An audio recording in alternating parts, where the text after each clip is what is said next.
Hello friends, வணக்கம். Welcome to Rekha Rajesh kitchen. எல்லோரும் எப்படி இருக்கீங்க? எல்லோரும் நல்லா இருக்கீங்களா? நாங்களும் நல்லா இருக்கேங்க. எல்லோரும் நல்லா இருக்கணுங்க.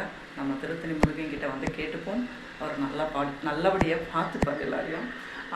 சீக்கிரமாக போர்லாம் நிற்கணுங்க. எல்லோரும் பாதிக்கப்படுறாங்க. எவ்வளோ பேர் வந்து பாதிக்கப்படுறாங்க. சீக்கிரமாக எல்லா விஷயமும் வந்து ஸ்டாப் ஆகிட்டு எல்லோரும் ஹாப்பியாக சந்தோஷமாக இருக்கணும். நம்ம வந்து கடவுள்கிட்ட முருகன்கிட்ட கேட்டுப்போம். இன்றைக்கி வந்து புதன்கிழமைங்க, அமாவாசை. காலையிலேருந்து குளிச்சாச்சு. இப்போ பார்த்திங்கன்னா கவுண்டர் டாப்லாம் க்ளீன் பண்ணணும். அது பார்த்திங்கன்னா டிஃபன் தான் செய்து கொடுக்க போகிறேன். சாமி வந்து அவரு தான் கும்பிடணும். அதில் போட்டு இட்லி ஊற்றி தக்காளி குழம்பு தான் வைக்க போகிறேன்.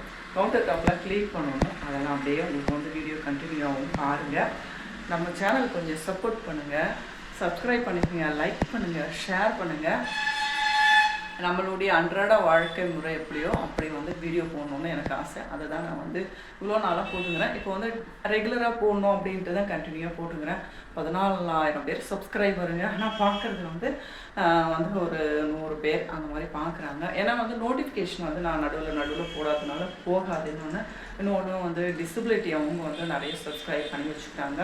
அவங்களுக்கு தேவையான விஷயங்கள் பார்க்குறதுக்கு ப்ளீஸ் எல்லாருமே வந்து மாற்றுத்திறனாளிகளாக இருந்தாலும் சரி, நார்மல் பர்சனாக இருந்தாலும் சரி, எல்லாருமே நம்ம சேனலுக்கு சப்போர்ட் பண்ணுங்கள், லைக் பண்ணுங்கள். லைக் பண்ணிங்கன்னா தான் வீடியோ வந்து மூவ் ஆகும்னு சொல்கிறாங்க. யூடியூப்பில் வந்து முதல்ல நிறைய விஷயம் நமக்கு வந்து தெரியாது. அதெல்லாம் வந்து இப்போ தான் ஒன்று ஒன்றா நான் பார்த்துன்னு வரேன். இப்போ ஏதோ வந்து சரி போகணும், உங்ககிட்ட வந்து நிறையா விஷயத்த வந்து ஷேர் பண்ணணும். ஒரு விஷயமா நான் உங்ககிட்ட வந்து ஷேர் பண்ணிட்டு வரேன் பாருங்கள். ஒவ்வொருத்தரும் வந்து ஒவ்வொருத்தரும் வந்து லைஃப்பில் அடுத்து மூவ் ஆகும்போது அதுக்கு முன்னாடி என்ன கஷ்டங்கள் வரும், அதை எப்படி மேனேஜ் பண்ணி நம்ம அடுத்த கட்டத்துக்கு போகணும் அப்படின்றது தான் என்னுடைய வாழ்க்கையில் வந்து எல்லாமே வந்து அப்படி தான் நடந்துன்னு வரும். அதை வந்து நான் ஒன்று ஒன்றா ஷேர் பண்ணி வரேன். நிறைய விஷயம் உங்கள்கிட்ட வந்து சொல்லணும். நம்ம வீடியோ எப்பவுமே வந்து பாருங்கள், சப்ஸ்கிரைப் பண்ணி வச்சிங்க அப்படி தான் நோட்டிஃபிகேஷன் வரும்.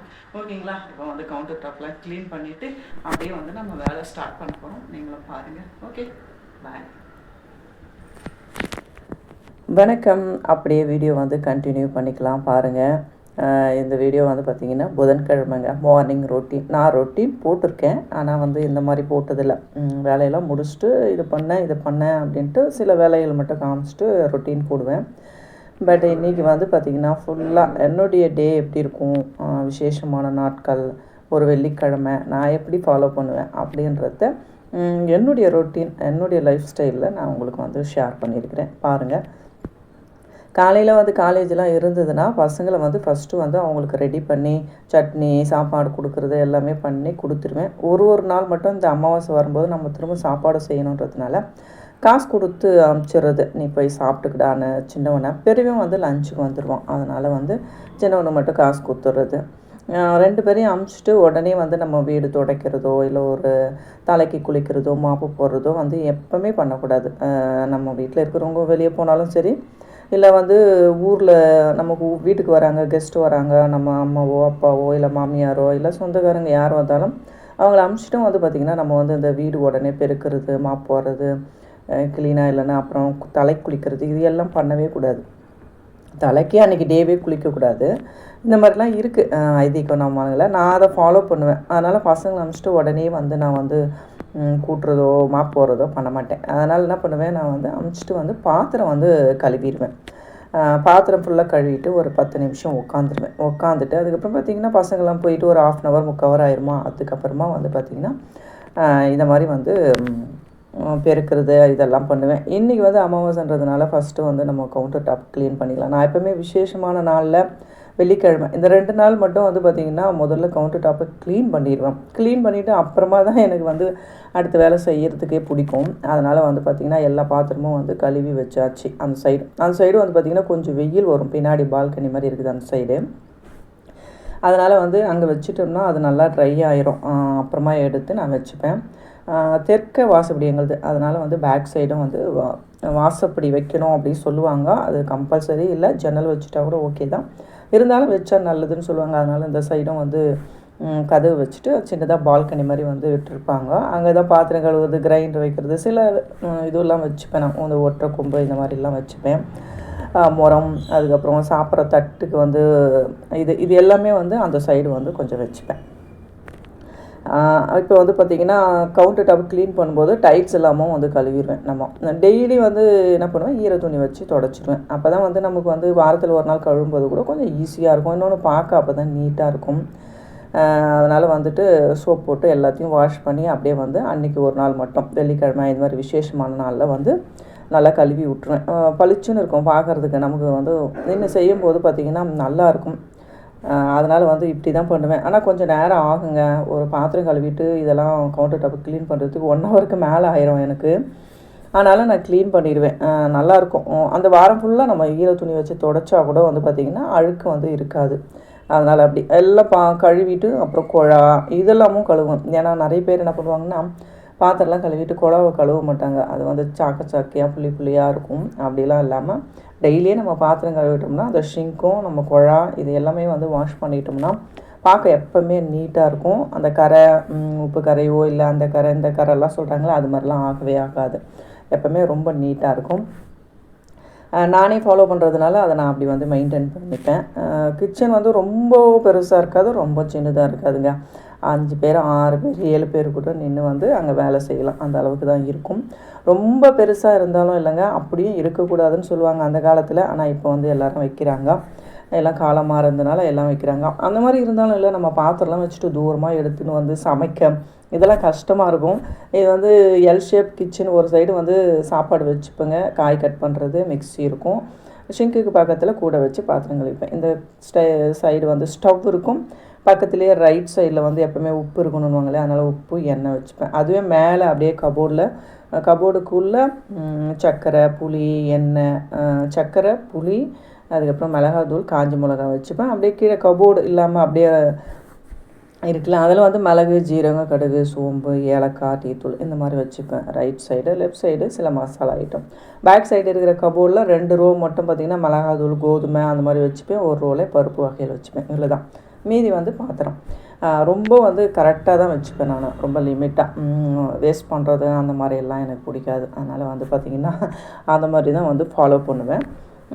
இது ஒரு வேளை எங்கள் அம்மாக்கிட்ட இருந்து வந்து பழக்கங்களாக இருக்கலாம். அதுவும் இருக்குது இல்லை, நம்ம பார்த்துக்கினே இருக்கிற ஒரு பழக்கம் இருக்கும் இல்லையா.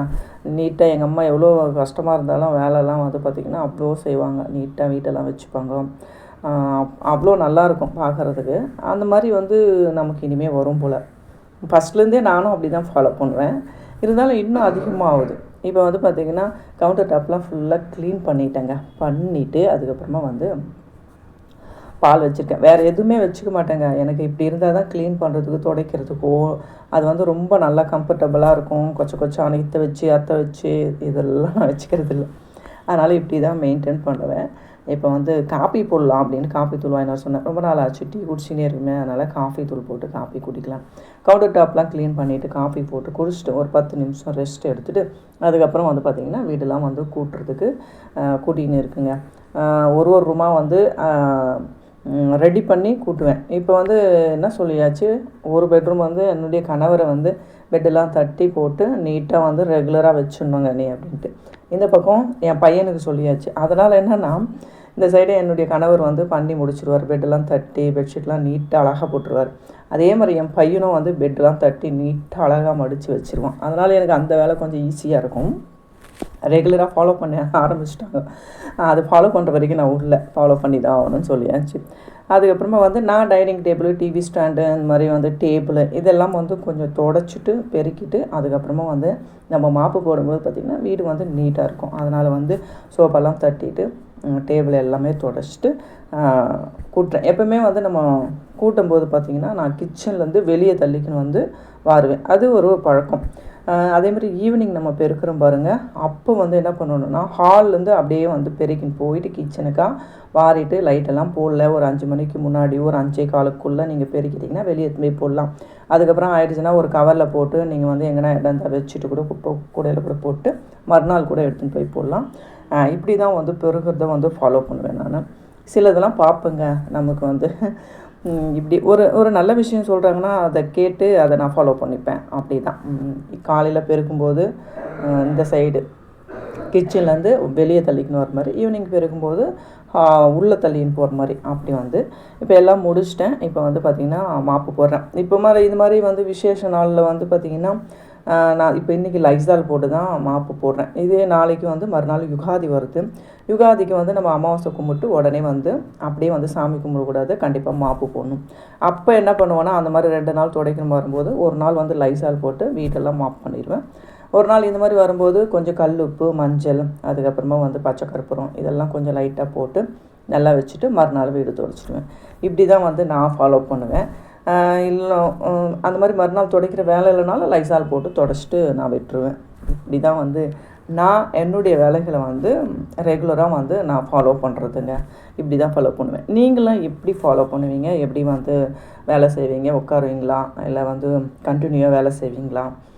எப்படி நீங்கள் வந்து டெய்லி ரொட்டீன் வந்து ஃபாலோ பண்ணுவீங்க? இல்லை விசேஷ நாளில் எப்படி ஃபாலோ பண்ணுவீங்க அப்படின்றத எனக்கும் வந்து கமெண்ட்ஸ் பண்ணுங்கள். நானும் வந்து எனக்கு தெரியாத விஷயந்தான் நானும் வந்து எடுத்துக்கிறேன். நானும் அதை ஃபாலோ பண்ணிக்கிறேன். என்னுடைய ரொட்டீன் இது தாங்க. இப்போ வந்து பார்த்திங்கன்னா தக்காளி குழம்பு வச்சுருக்கேன். அமாவாசை கும்பிட்றதுக்குனே இந்த கடாய் சில பாத்திரம் மட்டும் அமாவாசை கும்பிட்றதுக்கு வச்சுன்னு இருப்பேன். அதில் வந்து தக்காளி குழம்பு வச்சுட்டு இட்லி ஊற்றி கொடுத்துட்டுனா என்னுடைய கணவர் வந்து சாமி கும்பிட்டு முடிச்சிருவார்.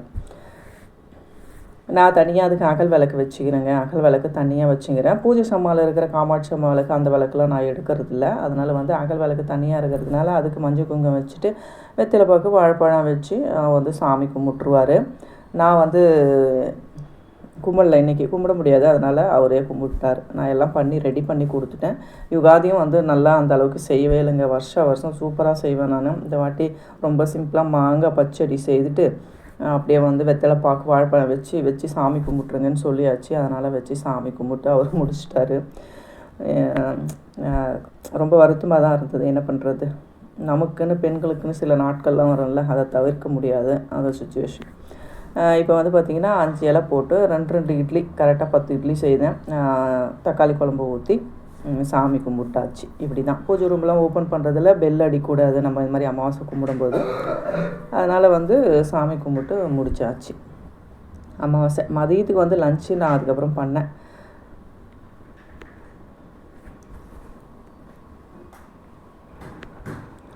இப்போ பார்த்திங்கன்னா சாதம் வெந்துக்குன்னு இருக்குது.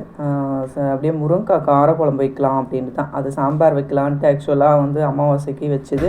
லாஸ்ட்டில் வந்து முருங்கைக்காய் கார குழம்பும் வாழைத்தண்டு பொரியலும் வந்து பண்ணி முடிச்சாச்சு இன்றைக்கி. அப்படியே கிரைண்டரும் போட்டிருக்கேன்.